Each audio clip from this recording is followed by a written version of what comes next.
এক শান্ত সবুজ গ্রামে বাস করত রহিম মিয়া। বয়স তার 50-এর কাছাকাছি, চেহারায় লেগে থাকা অমায়িক হাসি আর গভীর চোখের দৃষ্টিতে স্পষ্ট সততার ছাপ। গ্রামে তার তেমন কোনো বড় সম্পদ ছিল না, ছিল শুধু একটি ছোট মুদির দোকান আর নীতিতে অবিচল এক মন। রহিম মিয়া তার দোকানে সবসময় ন্যায্য দামে জিনিস বিক্রি করতেন, কখনো বেশি লাভের আশায় ভেজাল মেশাতেন না কিংবা ওজনে কম দিতেন না। গ্রামের মানুষজন তার উপর অগাধ বিশ্বাস রাখত। তাদের ছোটখাটো প্রয়োজন থেকে শুরু করে বাজারের বর্ষর সওদা, সবই তারা রহিম মিয়ার দোকান থেকেই করত। কারণ একটাই, রহিম মিয়া কখনো ঠকাতেন না। একদিন গ্রামের পাশে একটি বড় মেলা বসে। বহু দূর দূরান্ত থেকে মানুষজন আসে সেখানে কেনাকাটা করতে। রহিম মিয়ার দোকানেও ভিড় বাড়ে।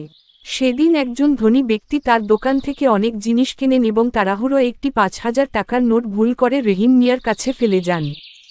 দোকানের কাজ শেষ করে যখন রহিম মিয়া হিসাব মেলাচ্ছিলেন, তখন তার চোখে পড়ে সেই এক্সট্রা নোটটি। প্রথমে তিনি একটু অবাক হন।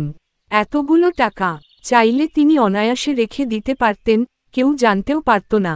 কিন্তু পরক্ষণেই তার মনে জেগে ওঠে সেই নীতিবোধ, যা তিনি কখনো লঙ্ঘন করেননি। রহিম মিয়া সঙ্গে সঙ্গে সেই ধনী ব্যক্তিকে খুঁজতে বের হন। মেলায় তখনও লোকের ভিড়। অনেক খোঁজাখুঁজির পর তিনি সেই ব্যক্তিকে খুঁজে পান।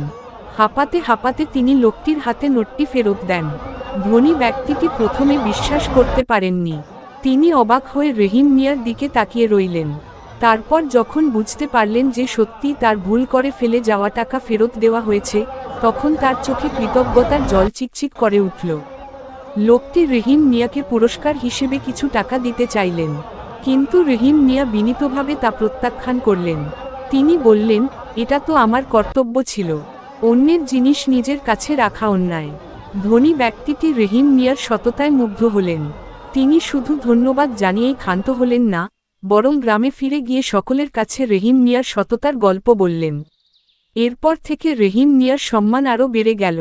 শুধু গ্রামের মানুষ নয়, আশপাশের গ্রামের লোকেরাও তার সততার কথা জানতে পারল।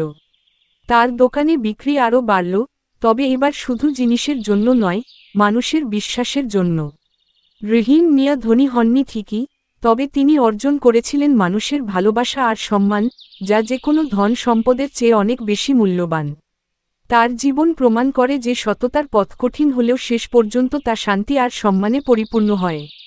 রহিম আকারে মাঝো সেই গ্রামে তার ছোট দোকানটি চালান আর তার অমলিন হাসি ও সততার মাধ্যমে সকলের মন জয় করে চলেন।